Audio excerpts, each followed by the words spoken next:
Welcome to the Bookers Alliance podcast, where we hold the pencil and the pencil is power. Coming at you right now is your host, Marky Mark, along with the man, the myth, the legend, Frank Donaldson. Join us as we discuss the ever-changing landscape of professional wrestling. So hang on tight, you jabronis, and enjoy the ride.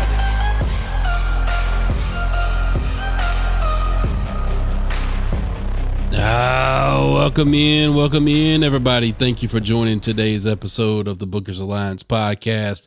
Come on into the house, grab yourself a ringside seat, get yourself a glass, pour yourself up a glass of our sponsor here, Rabbit Hole Whiskey today. All right. We got some good old Rabbit Hole bourbon from Louisville, Kentucky. There you go.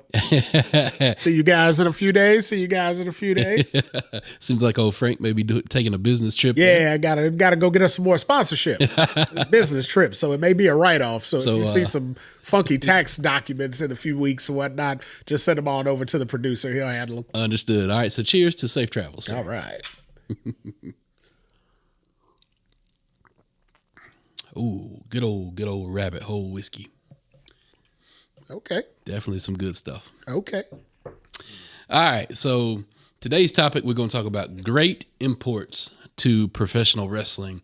People that have crossed the seas to come to the American soil to do what we love to watch. The mecca of professional wrestling. The mecca of professional wrestling. There you go. Isn't that in New York? Isn't that Madison Square Garden? That's the mecca of the world. But then I'm talking the mecca of professional wrestling, where the home of WWE and AEW, I guess.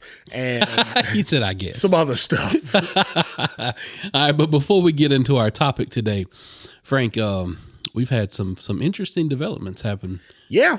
Some podcast developments. Looks like the pool's getting a little deeper over here now. But it's what happens when you're the best. I mean, you draw the big dogs. So what happened? So from what I'm hearing, we're gonna have a little competition on Fridays now. An interesting little shakeup happened over on the Conrad Thompson podcast network. They got their 7, 9, 12, 13 shows or whatnot that they do with Conrad. Just be pimping. Essentially, he get all the old time wrestlers that got a story to tell, and he's like, I'll give you a platform. Let's go. We know how Conrad buys all them belts now. You gotta pay for them somehow or another. But I learned from him about them sponsorships. Get you a couple good sponsors. Like I know Blue Chew's a strong proponent of his podcast, but that makes sense because all his podcast hosts are old. Exactly. So they needed a lot more than we do. So we don't need that. We just need to get you drunk. But that's a different conversation. Nonetheless, though, Conrad started this whole podcast journey with Bruce Pritchard, right? With their Something to Wrestle podcast. I think they're 7, 8 years in at this point. Always been on Fridays, right? And we knew that going into it, So when we first started out, we had a staggered release date. As we released every 5 days in the beginning because we didn't want to have to compete with the big dogs. Well, when we got to a year, when we hit that year anniversary, we looked at our numbers. We're like, we're already swinging with the big dogs. Why not just get in there, pick a day, and just say, you know what? We challenge whoever's out there. We take on all comers. So we went ahead with Friday and said, let's start with the number one team. We don't want to start in the middle. You start at the top. So we cut the head off the snake and went and started our progression. And apparently it worked because now, after 8 years of running, Bruce Pritchard's Something to Wrestle podcast won't be airing on Friday mornings anymore. No, they moved him to Monday. Monday? Yeah, they moved him to Monday. They got him about as far away from us as they possibly could because they knew there was no way they were going to compete. We're sorry, Bruce. Well, so the problem is, Eric Bischoff used to air on Monday, right? Right. So apparently they bumped him and they told him, we need the proprietor of the Monday Night Wars. We need the head honcho of the Monday Night Wars to fight this battle for us. So they bumped him to Friday. So now he's going to try to take us on. He wants to go 1-on-1 with the great ones. And I'm here to tell you, Bischoff, this is going to be your second time going down here now. You're 83 weeks. I don't know how long you've been number one right now, but them 83 weeks are coming to an end here soon. Bischoff, we look forward to the conversation. We look forward to the war games. We look forward to you, sir. Bring it. Oh, yeah. These Friday morning wars ain't going to last very long, but I'm here to tell you, we're going to put you in the dirt. Buried alive. Exactly. So have fun. Have fun on Friday. Let's see how it goes. In about a month or two, give us a call. Let us know. We'll do your show. We ain't mad at that. And Conrad, if you're looking to, another hole to put on the corner, we available. I'm saying we'll shield for Blue Chew. Hell, we all got uncles. We all got, we got adult relatives that might need. We'll shield for it. So put us on. Until that point, this is war. The challenge is there. So welcome, bring it. Just bring it. All right, so let's get into today's topic: great imports to pro wrestling.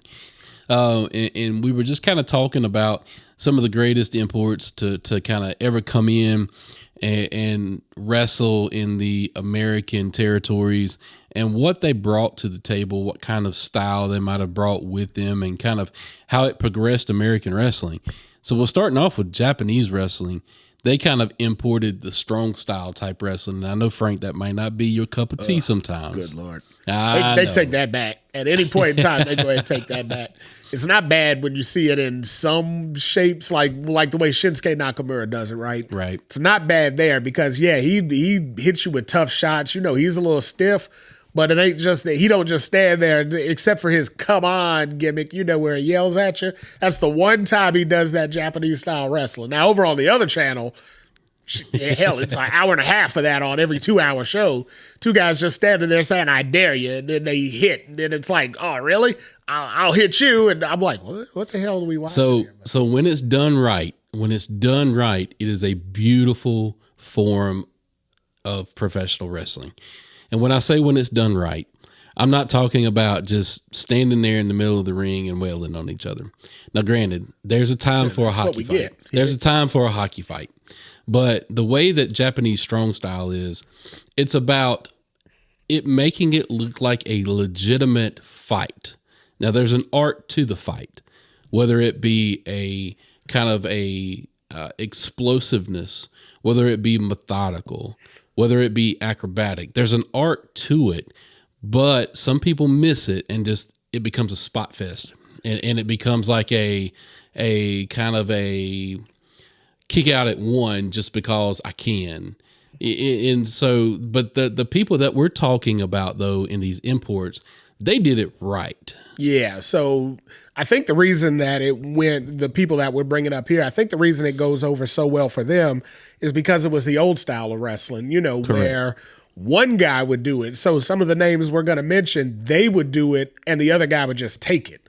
I think what I don't like about it is, so if me and you just stand here, we start punching each other. Yeah, we're going to do that for like 1 or 2 shots, right?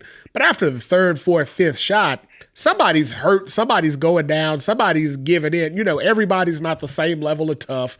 Everybody can't take every shot.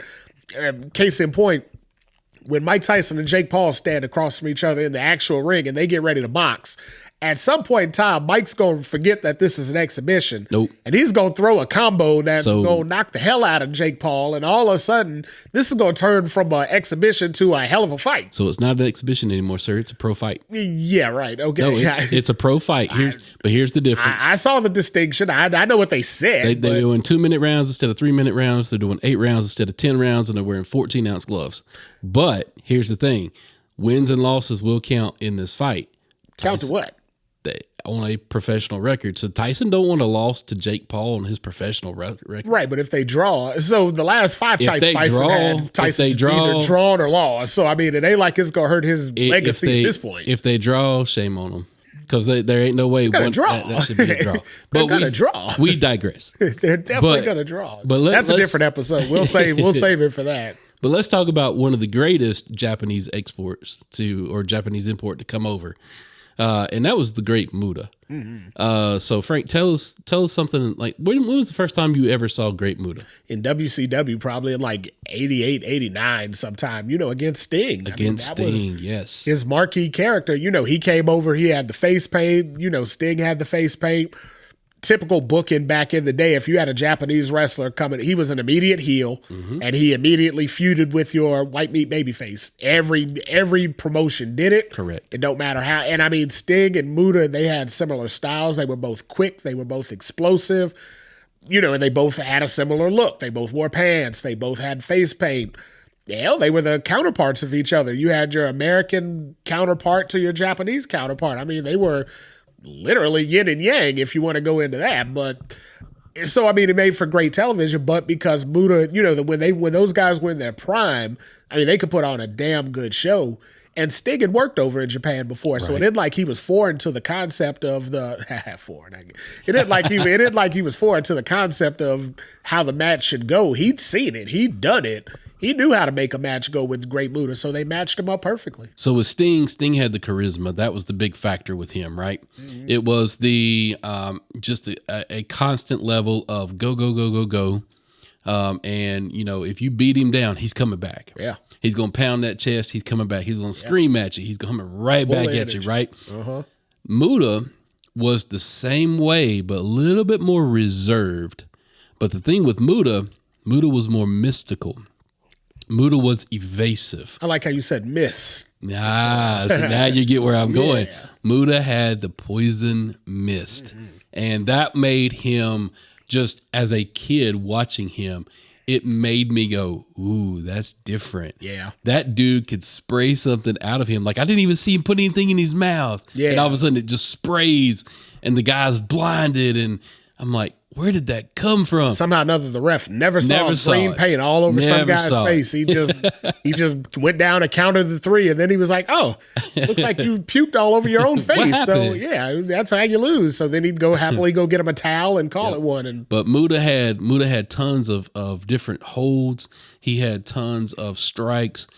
He had that hand back spring elbow. Mm-hmm. Just some crazy cool stuff. The moonsault. He brought over the moonsault, which at that point was a Japanese staple, but we weren't really seeing it over here. So when he came over to the States and did it, it's like, wow, this guy is inventing new stuff. I mean, it's like the wheel almost to American style wrestling. We've been used to seeing a lot of Hulk Hogan at that point. So. Yep. Let's talk about another great import. Might be one of the greatest Japanese imports, Antonio Inoki. Well, yeah, he's definitely the greatest by far. The fact that he introduced Americans to Japanese style of wrestling. Correct. He was back in the 70s, when we weren't seeing. You may see him local, but you never saw, a Japanese wrestler on TV. You didn't see it on mainstream. Inoki was to Japanese wrestling like Muhammad Ali was to professional boxing. Well, that makes sense because those two had a match. They had a match, correct. So that all adds up because it seems like the head honchos of both worlds, got together. And from my understanding, Inoki got a little real in that match. He did. He got a little real in it with kicks to the leg, though. He didn't get real in it hand-to-hand contact. No, he knew better on that. Yeah, that would have went south real fast. So, but again, goes back to that Jake Paul conversation. That would have been a quick knockout. So. But again, strong style. Yeah. I mean, there has to be a part of it that looks real. And there's another part of Japanese strong style that we've yet to talk about. And it's what they look at as the spirit of the fight. Meaning that you can't get in there and do a 20-minute match and 18 of those minutes be rest holds. Yeah, no kidding. It needs to be balls to the wall, guns blazing. You go in there, it's a slobber knocker. It's all over the place. Now, Japanese wrestling does get technical at times, but it's very rare where you see guys just sit there and hold each other in a match. Well, that was a good import that we got from them because, I mean, through the 80s in our early fandom of wrestling, that was a lot of what you saw. I mean, correct. In a standard Hulk Hogan match, doesn't matter what, big nasty monster he was fighting, you were going to get some rest holds in there. I mean, everybody he fought and Hogan himself, they need a little break. So introducing a more active style of wrestling definitely produced, more interest in the product for no other reason than the fact that it wasn't just, lazy. It was active, action filled. Let's talk about another, a lady this time that was an import that came over and actually was just inducted into the Hall of Fame. The Bull Nakano. Oh, yeah. She brought something to that day and age of women's wrestling that hadn't been seen. Yeah, I mean, she was going off the ropes. You know, she had again, what we just talked about. She had an active style of wrestling, and it really worked with her feud for Alundra Blaze because it elevated that women's title. I mean, it was in obscurity before that.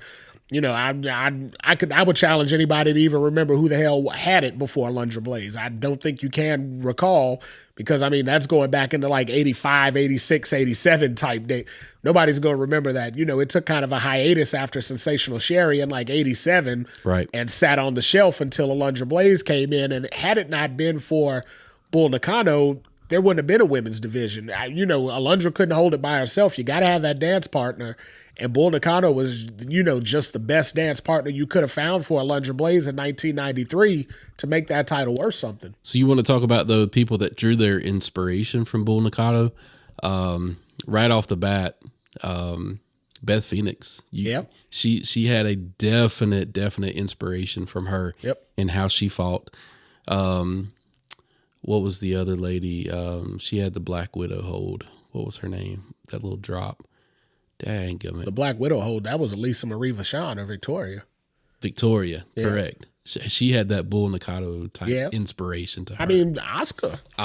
You know, in a way, Asuka does. Yeah, I mean, you know, because Bull Nakano came in, you know, with the crazy hairstyle. Yeah. She painted her face. She was loud. You know, she would scream in the matches when prior to that point, you know, the women were kind of, you know, demure in the ring. You know, they wrestled, obviously, but, you know, they weren't vocal. They weren't loud and, you know, and obnoxious. They would just kind of go in there, do their thing for 2 minutes and kind of roll out of the ring and roll. But, you know, Bull Nakano brought that Japanese style over in, you know, on the feminine side. So now we've got Asuka on the list because she is the modern day female import that we're looking towards. You know, that we all know she's going to have a Hall of Fame induction one day. Oh, yeah. If you want to see Asuka, unless she goes to AEW, that'll keep her out. But you want to see Asuka at some of her finest, though, watch her in NXT. Her main roster stuff has been good. NXT, she was unstoppable in NXT. Yeah, she was in NXT in the perfect time. Right after the Four Horsemen left, it was kind of a transition period where they were trying to figure out what direction they were going to go. And I mean, they got Asuka right at the perfect time, and she had the longest women's run of any champion in the WWE, not named Moolah. And then transition back. Go back to earlier in her stuff when she was in New Japan. She's carrying the face paint of it now, but she does not have that style anymore, and I wish she did. But when she was Kane in New Japan, she was just incredible. It was just amazing to watch her fight. You said she was Kanye? Kane. Kanye. Okay. I was thinking, I'm like, well, she was in the West, so I guess that made sense. But Kanye West. Yeah, after a while there, I was like, hold on, this is going down the wrong path. So we've got some other ones that we want to just briefly mention before we move on. Shinsuke, of course, we've talked about Shinsuke. Jushin Thunder Liger. Yep. He was our introduction to Power Rangers. Basically, I mean, you know, he gave us the small guy style. You know, he was able to merge in with like the luchadors and things like that. So he brought a brand new style of wrestling to. Yep. Ultimo Dragon. Same thing. Another one. Mm-hmm. There's one that is currently out here that is yet to be proven as far as an import, and that is Okada. Yep. Yet to be proven. We shall see with him, though. Apparently, as an export, though, you know, for what he was doing over in his homeland, I mean, he was the man over there. The man, we the just got to see where it goes from here. Yep. So let's move on to Mexico. Let's talk about their style, Lucha Libre. The first man we want to talk about Lucha Libre in my mind is the king, the godfather of Lucha Libre, even though he may not be the oldest one that's to ever do it. But to me, in my mind, when you hear somebody say Lucha Libre style wrestling, Rey Mysterio. Yeah, he's the face of Lucha Libre. He's the face in the United States. Absolutely. By far and away. I mean, the hell, you know, when he first came in, he was just a young kid, you know, starting out. That was 30 years ago. I mean, you know, when you say Rey Mysterio and you see him wrestle today, you don't think out loud. You know, he's been at this for 30 years. 30 damn years. He's been on TV wrestling for 30 years. Yep. My God. And like you said, he wasn't even the first. No. He was just at the start of it. But, man, I mean, I remember, you know, Bischoff saying he just knew there was something special with that, you know, with the way he moved, even though he was so small. And obviously when WWE got a hold of him, I mean, they just compounded on that and just realized, God, this guy's a superstar. And we got to talk about also his dance partner that he is eternally linked to, Eddie Guerrero. Oh, I thought you were going to say Dom Mysterio. I thought we were going there already. I'm like, well, they are eternally linked. I mean, they are blood, but I guess Eddie and Ray share a little blood though too, somewhere through Dom in there. So yeah, I guess. So I'm thinking back though to the first match that I've ever seen with Rey Mysterio was versus Eddie Guerrero. Yeah, back in WCW. Ray wearing that pink question mark outfit. Yep. Just some crazy stuff that I had never seen anybody outside of maybe Too Cold Scorpio. So he had it, but nobody else had it with him, right? Correct. So you could see Too Cold doing the 450 and doing the high drop kicks and things like that, but nobody else was doing it. So Too Cold was out there wrestling against your mid-sized guys, right, where he could fly, but nobody was flying with him. But when you had Eddie and Ray together, I mean, they could keep up with each other step for step. It was that crazy. Was something that Too Cold, nobody kept up with Too Cold Scorpio in his time. It's kind of like Coco Beware before him. Right. Nobody could keep up with him, so he stood out so much. These two guys could have just been another two guys because WCW had brought in the cruiserweight division and you had a lot of guys flying around out there. But I mean, when Ray and Eddie got in the ring together, at that point, you realize they weren't just two cruiserweights. They were two special dudes that were going to be a whole lot more than cruiserweights down the road. Correct. And Ray and Eddie, both of them captured our hearts, captured our imaginations. Both of them captured the WWE championship. Which that wasn't supposed crazy, to happen. right? In Vince McMahon's WWE, ain't no way in hell them two guys could be world champion, and both of those guys were world champion. And also, if you're going to talk about them two, you got to talk about the man who kind of just owned AAA back in the day, Conan. Yeah. I mean, if it wasn't for him, those guys wouldn't have made it to the States. Exactly. I mean, Conan brought them in. Yeah, Conan was at the border waving them in. He was, he had the swimming path out and everything. He was ready to go. He told them, hey, here's the way to go. Y'all get in here. I'll take care of all that paperwork stuff. Now, I don't know how he did with any of that, but he told them, y'all come over here. We're going to make a lot of money. So, yep. And then Conan kind of just brought that in. And if you want to know Conan's importance to the wrestling business, go back and listen to Rey Mysterio's Hall of Fame speech. Yep. He will tell you all that you need to know about Conan and how important he was to the product that we see on the TV today. And what's crazy, I mean, I've heard it said on numerous occasions by a lot of different people, as far as the Mexican culture went, he was their Hulk Hogan. Correct. I mean, that ain't just saying, he's good.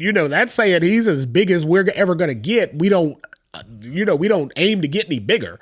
Hell, that's, and we never saw that over here in the States. Right. Conan wrestled here a long time. He wrestled in WWE. He wrestled in WCW for the majority of his career. We got some TNA. Then he got hurt, but we never got to see the magic that they saw down there. But you go down, you go down into Mexico and ask them about Conan the wrestler. Get you an old wrestler fan down there. Oh my God, yeah, they tell stories like we sit here and talk, like we sit here and go on and on about the things we love, Undertaker, Hulk Hogan, stuff. Yeah, they sit down there and talk about Conan just like that. And I'm like, God, is this the same guy? But different experience. Another one that was a import from Mexico, Chico Santana, as far as Jesse the Body Ventura would say. Chico. Man, but Tito Santana, for an older wrestling fan, man, that guy was a staple of your childhood. You saw Tito Santana in so many different angles, so many different matches. A former Intercontinental Champion, former Tag Team Champion. Tito was even merged into the El Matador gimmick. I mean, where he completely embraced his heritage and said, we're just going to give it all to you. But my goodness, what a name to bring up there for Mexican culture. I mean, he was before Conan. Somehow or another, but he was here for most of his career. He wasn't able to do what Conan did in Mexico, but I mean, when you bring up Mexican wrestling, it's hard not to think about Tito Santana. It's also hard not to think about the greatest lucha libre to ever grace the ring, Nacho Libre. Lord. Come on now. The horrors of movie making back in the day. Ugh. So with Nacho Libre, Jack Black played that character incredibly well. What a lot of people don't understand, though, is that movie really kind of fought hard to break down the stereotypes that lucha libre wrestling had in the Mexican community. And he brought forth like why it was really there. It was the heritage of it all. Yeah, now there's the heritage and the mask. Yeah, and if you're any kind of fan of Mexican wrestling, you know how important that is to a Mexican wrestler. We've even heard stories, modern day about when Rey Mysterio was asked to remove his mask and how hard everybody fought against it. And I mean, when you think back over Rey Mysterio's 30-year career, the 2 years he ran around in WCW without a mask are probably the most forgotten of all. Yeah. There's a reason for that. I mean, at that point, he was just another dude out there, another dude that looked like all the other dudes. I try not to remember Rey Mysterio that way. Kind of like when Emmitt Smith left the Cowboys to go be a Cardinal. Yeah. Yeah, I try not to remember Emmitt Smith that way. Kidding. Or when Michael Jordan went to the Wizards. The Wizards. Yeah, you just blank all that out. That don't count. That last shot in June of '98 for the Bull. Yeah. That's the last shot I ever saw Michael Jordan take in basketball. I'll be damned when in that blue and gold. All right, so let's move on from Mexico and let's go to Canada. Canada, we'll be here a while. Yeah, Canada has had some really strong imports. We got to talk about one of the biggest ones. Drake? Yeah, Drake. Oh, well, I mean, you're talking about Canadian imports. Got me in my feels, man. Oh, okay. Well, I didn't know where we were going there. I thought we were so the Canadian imports used to be, they have the technical expertise, if you will, from training a lot in the Heart Dungeon. And one of the biggest one of the Canadian imports that I can think of, Trish Stratus. She's one of them. She had two big ones. Oh, well, the podcast broke down, so I'll fill in for that. Bret Hitman Hart. That guy was a technical wrestler and a half. He has to be Canada's greatest import. I would say he's Canada's greatest import, along with his brother Owen. Yeah. Bret and Owen just had some crazy good matches against each other and against other people. One of Bret's greatest matches that I've ever seen him in was his match against his brother. Oh, yeah. Absolutely. Against Owen. Another great match that I saw Bret in was against Stone Cold Steve Austin.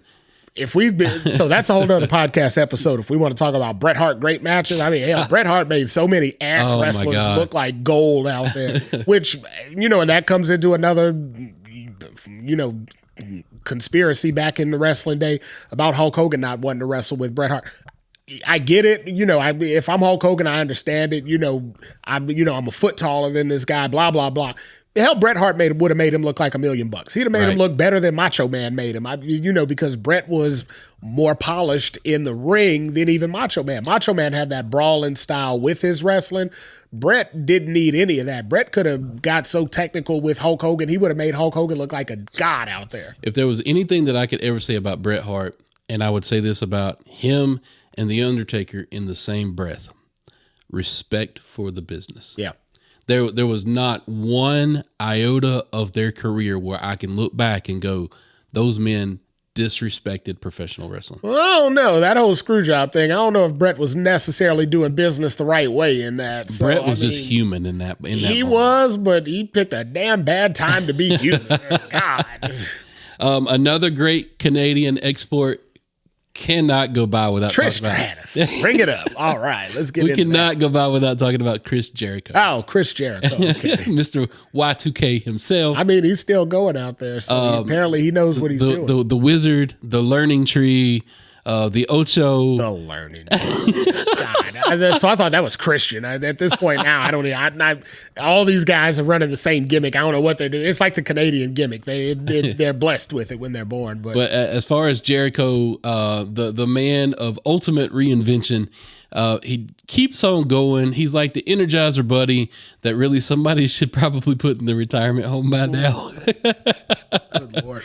But as far as the Lionheart and what he meant to professional wrestling when he first came on the scene. Yeah. Incredible stuff. You saw him doing the Lucha Libre style and the New Japan style of wrestling combined. Merged into an American style. It was crazy. He pulled from everybody because he wrestled there before. He wrestled in ECW. He wrestled in New Japan. He wrestled in AAA. Even to this day, he wrestled in WWE. He wrestled everywhere he's wrestled. He took pieces away from it, and you can see it all now in his game. Even in 2024, you can see where he brings elements of every place he's been before into his wrestling game. If that doesn't put him in that conversation that we're having, nothing will. Chris Jericho also stood out on the mic as far as promo-wise, just an incredible promo guy. A matter of fact, some of the funniest moments that I will ever remember seeing on TV was him putting down the boss's daughter, Stephanie McMahon. Oh, my goodness. Calling her a trash bag wearing hoe. I mean, just all of that stuff. Those two, I mean, and they didn't hold back because they knew, hey, this is money. This is guaranteed, dollar signs. Let's just let it rip. They let it rip. And in my mind, one of the greatest gimmicks that he ever had was the list. Oh, yeah. That gimmick was just amazing. Mm-hmm. Didn't pay off well, though, with the whole with that mess they made with him and KO. Mania going, what, second? Yeah. In a Mania match? All righty then, but okay. Talk about another Canadian import. The best Trish Stratus. Here we go. Let's do it. The best bout machine, the belt collector. Oh, yeah. Another guy that is like Chris Jericho, stole from regions around the world and made it his own. Talking about Kenny Omega. Oh, hold on now. I thought he was from North Carolina. Only an AEW. Oh, okay. All right, gotcha. I was confused. He is actually from, I believe, Winnipeg. Winnipeg, yeah. Isn't that where he got his ass kicked just a couple weeks ago? Yeah. Good Lord. So for me, Kenny Omega is nostalgia. Kenny Omega was the first person that I really, really saw in New Japan when I started following New Japan Wrestling. I gravitated towards him because of his style, his never say die attitude. It was almost as if it was like watching Sting all over again. I could see that. So for me, Kenny Omega holds a special place. But to me, one of the greatest imports, as well as Edge and Christian. Yeah, definitely. Edge and Christian. They revolutionized the Attitude Era in a business that they weren't necessarily built to succeed in. They found a way. We were still in WWE in the world of big men. You still had your Undertakers and your Austins and your Rocks, and all those guys were around in the time that Edge and Christian found their way to rise to prominence, but yet they clawed and scratched and did everything they had to do. And both of them achieved a lot of success in the world of professional wrestling. Let's get on to Trish Stratus. Let's get on it. I'm on it right now. You wait your turn. So Trish Stratus, definitely one of the greatest female imports that come out of Canada. As far as just her presentation, she started out. Yeah, her presentation damn should look good. That's for sure. She started out as a diva, but quickly morphed into one of the fiercest lady competitors that we got to see. Yep. All the way to where her and Lita main evented a Monday Night Raw, which was unheard of at the time. Yeah. Again, that was during the Attitude Era. That was at the tail end of it, but it was still during the Attitude Era where you still had your Cenas and your Undertakers, and those guys were Kurt Angle. Those guys were around. And yet these women had achieved something that was unthinkable at the time. They took all their spots for one night on Raw, and it worked. It isn't like they went out there and crapped the bed. They went out there and worked. It worked. Damn, she looked good. Oh. Another female import from Canada, Natalia. Yeah. What are they calling her? The last trained to come out of the heart, and what they refer to her definitely as. So to sit back and watch, you may go, Natalia, really? Is she that great?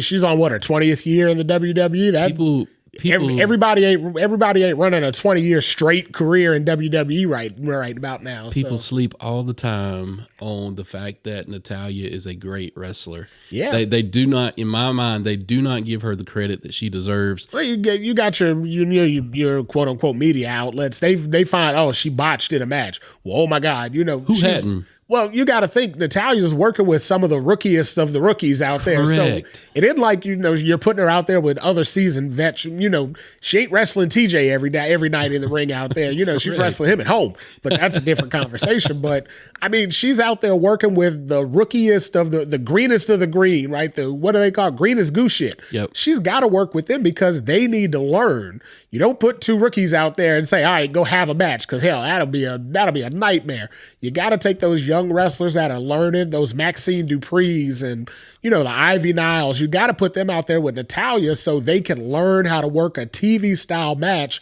And I'm sorry, but when you got a rookie, I don't care what kind of experience level you got. You're working with a novice. There's going to be some mess ups out there. Absolutely. And yeah, some of them are going to be your fault because you know where the person is supposed to be at this moment. And when they're not in the spot, what do you do? I mean, you can't adapt that fast. If you're like, hey, we counted this out. We practiced this 1, 2, 3 step. If you ain't where you're supposed to be when I get the step. Sierra. Exactly. Then hell, at that point, there's a botch. But those ain't her fault. No, I mean, you go back and look at the match between Cody and Carmelo. There was a botch in that. Yeah, there was right. Who you going to blame on that? You can't blame anybody. They were doing a double springboard from opposite sides of the ring. That shit ain't gonna be time perfect. Nah. I mean, weight and distribution and gravity are gonna play a part in that. Yeah, I know. We had Ricochet and Logan Paul. They had one that time perfect, right? That's few and far between. You know why that move was so damn special when those two guys did it? Because it's hard as hell to do. Correct. Moving on to European as our last region we want to talk about. European Championship. Let's bring the title out. Where's that title at? We need to get that thing out of the hot. UK NXT Championship. Where'd that title go? I mean, that was a pretty championship. Yeah, I know. I got a nice little placard of it in my office in there. I love that championship. So their style is also very technical, also very powerful. Yeah. And the British Bulldogs, top of the list here far as for European imports. Davey Boy Smith, just incredible powerhouse, just Dynamite Kid was. Those two they had the best combination, I would say, of thunder and lightning that I've seen since the New York Giants running back team. Yeah, right. But I mean, those guys were amazing. You had the British Bulldog, Davey Boy Smith out there, press slamming guys. And after a press slam, you had Lightning Kid, Dynamite Kid, flying off the top with a headbutt, for Christ's sake. They were just magic together. And, I know they didn't really get along so well, as we learned in later years. But when you were watching them growing up, I mean, hell, those two guys epitomized tag team wrestling for me. Next guy I want to talk about, all I'm going to say is this. War Games. William Regal. Amazing competitor, amazing storyteller, been around forever and a day. Wait, is he Lord Steven Regal or is he William Regal? All the above. Oh, all the above. Matter of fact, one of the greatest things that I've ever heard him say in an interview was, how do you, they were trying to get a little bit of behind the curtain information from him. Mm-hmm. And he essentially told them, I hit people very hard in safe places. Yeah. And damn if he don't hit people hard. I mean, that's why his stuff looks so good, though, right? I mean, he lays his if he was out there pussyfooting out there, and tapping guys here, tapping guys there, he wouldn't have had the reputation he got. He got his reputation because, like you said, he was stiff, but he was safe. Yep. There ain't nothing wrong with stiff wrestling. Now, that's probably some of the best wrestling you ever see. But like you said, you do it in a safe place.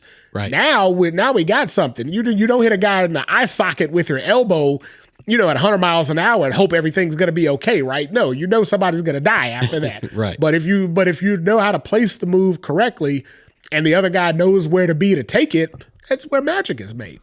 Another guy that we need to talk about, European wrestler, he sticks out for two reasons for me. First as a competitor, but second as a trainer, Fit Finlay. Absolutely. Fit as a competitor was crazy hard in the ring. Yeah. Just hard hitting, hard man.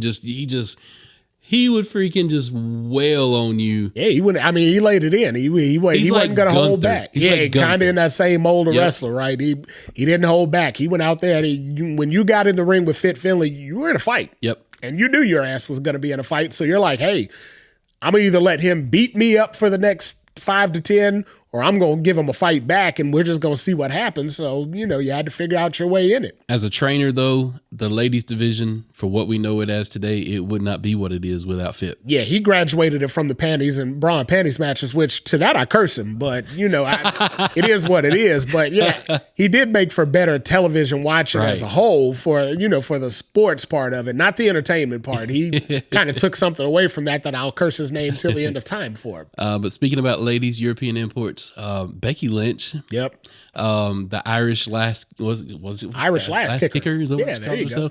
So, but as far as Becky, to go from what she was in NXT to the man as what she is now. Yeah. Incredible career so far. Incredible transformation. I have yet to read her book. I want to read her book, but I hear that the stories that she speaks about in her book really put in perspective of what challenged her to get where she is today. Yeah. I've seen a biography about her, and I know that she's talked about before. There were times when she just quit wrestling and went to be a flight attendant. You know, she was just going to be a person, you know, just have a regular job, do regular stuff like regular people do. And, you know, that bug was just in her. And from the story she's told, people came to her while she was flight attendant and said, "You are so much better than this. What the hell are you thinking? You're wasting all this talent. God help you." And, you know, and she just I guess it just clicked one day. Like, if all these people are saying it, you know, there's no benefit for them to say it. If all these people are saying it, maybe I should at least give this thing one more try. And she did. And I mean, look where she ascended. Like you said, she was in NXT. She was the fourth of the four horsewomen. She was the lowest on the totem pole, as if it's easy enough to say. And I mean, she's surpassed everybody on that now. Her and Charlotte are probably neck and neck in what they've achieved. And if you look at it in the long run, they gave Charlotte so much in the beginning just because of, you know, A, her natural ability, and B, her last name. I mean, call a spade.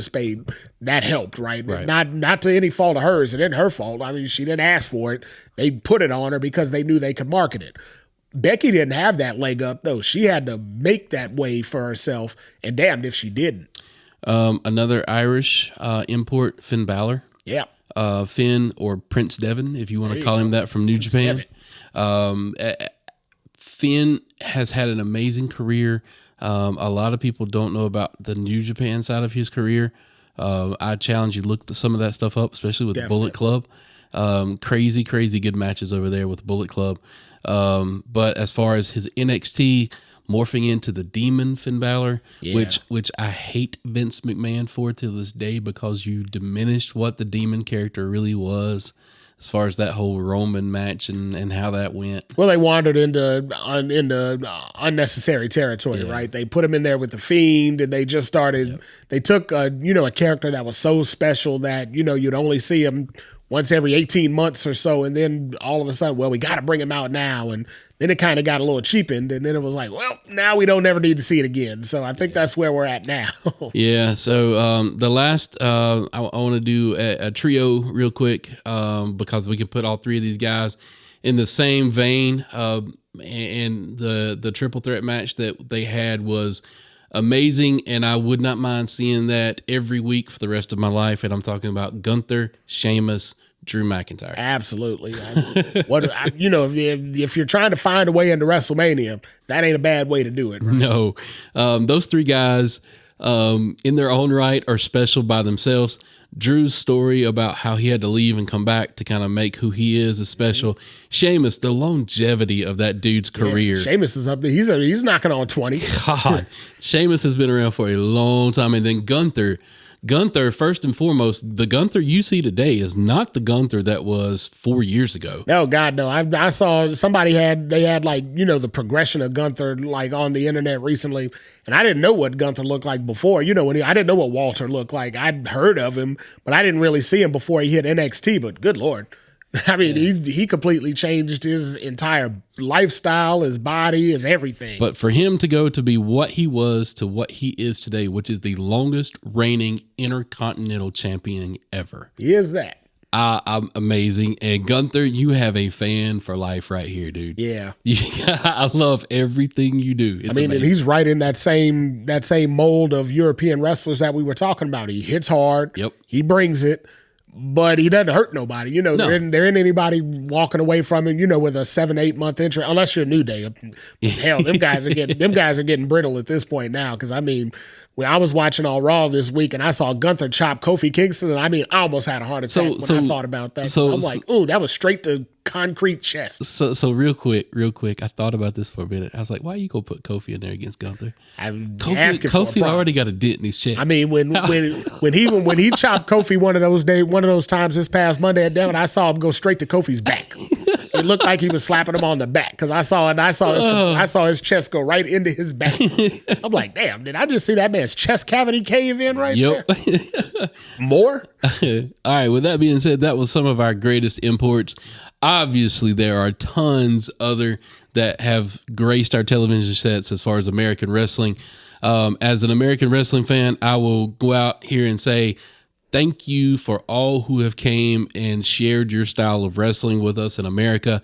You have made our sport and our entertainment better for it.